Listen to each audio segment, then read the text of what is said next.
আসসালামু আলাইকুম। 2024 সালে এইচএসসি পাশকৃত শিক্ষার্থীরা, আশা করি তোমরা সকলেই ভালো আছো এবং সুস্থ আছো। সবাইকে চ্যানেলে স্বাগতম। তোমরা যারা 2024 সালে এইচএসসি পাস করছো, তোমাদেরকে কিন্তু তোমাদের এইচএসসির ফলাফলের উপর ভিত্তি করে বোর্ড থেকে কিন্তু স্কলারশিপ বা বৃত্তি প্রদান করা হবে।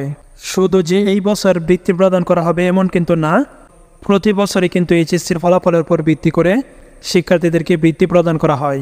আজকের ভিডিওটিতে আমরা জানবো এইচএসসি পাস করার পর শিক্ষার্থীদেরকে কয় ধরনের বৃত্তি প্রদান করা হয়, কোন বৃত্তি পেলে শিক্ষার্থীরা কত টাকা করে পাবে, বৃত্তির মেয়াদ কতদিন এবং এই বৃত্তি পেতে হলে শিক্ষার্থীদেরকে কি করতে হবে, কোন বৃত্তি পেলে মাসিক কত টাকা করে পাবে এবং বাৎসরিক কত টাকা করে পাবে, এই সকল বিষয় নিয়ে আমরা আজকের ভিডিওটিতে আলোচনা করব। তাই অবশ্যই ভিডিওটি না টেনে সম্পূর্ণ দেখতে থাকো এবং চ্যানেলে নতুন হয়ে থাকলে চ্যানেলটিকে সাবস্ক্রাইব করে পাশে থাকা বেল আইকনটি অন করে নিবা। আর যদি ইতিমধ্যেই সাবস্ক্রাইব করে থাকো তাহলে থ্যাংক ইউ সো মাচ। তো চলো এখন মূল বিষয়টি নিয়ে আলোচনা করা যাক। এইচএসসির ফলাফলের উপর ভিত্তি করে শিক্ষার্থীদেরকে দুই ধরনের বৃত্তি প্রদান করা হয়। তার মধ্যে একটি হচ্ছে মেধাবৃত্তি এবং অপরটি হচ্ছে সাধারণ বা জেনারেল বৃত্তি। তো চলো এখন জেনে নেওয়া যাক কোন বৃত্তি পেলে শিক্ষার্থীরা কত টাকা পাবে। তোমরা কিন্তু এখানে দেখতে পাচ্ছ যে সকল শিক্ষার্থীরা এইচএসসিতে মেধাবৃত্তি পাবে ওই সকল শিক্ষার্থীরা কিন্তু প্রতি মাসে পাবে 825 টাকা এবং বাৎসরিক এককালীন অনুদান পাবে 1800 টাকা। এবং এই টাকাটি তোমরা এইচএসসির পর যে কোর্সে ভর্তি হবে ওই কোর্সের মেয়াদ যতদিন থাকবে তোমরা কিন্তু ততদিন এই টাকাটি পেয়ে যাবে।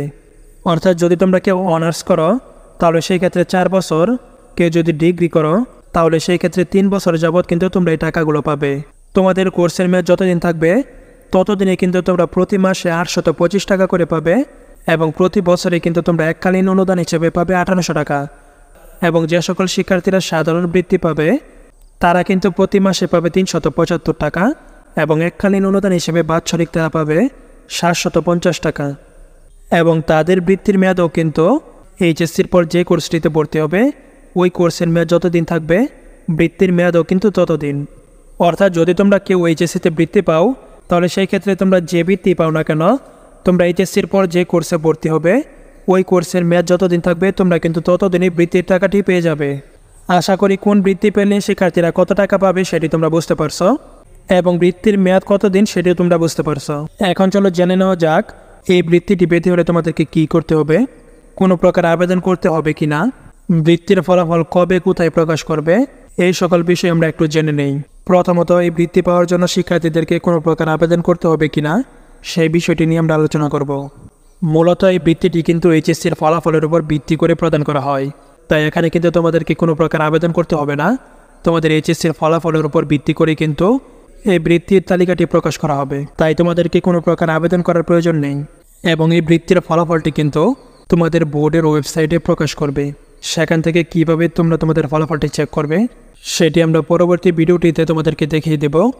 বৃত্তির ফলাফলটি মূলত যখন এইচএসসির বোর্ড চ্যালেঞ্জের ফলাফলটি প্রকাশ করা হয় তার 10 থেকে 15 দিন পরেই কিন্তু বৃত্তির ফলাফলটি প্রকাশ করা হয়।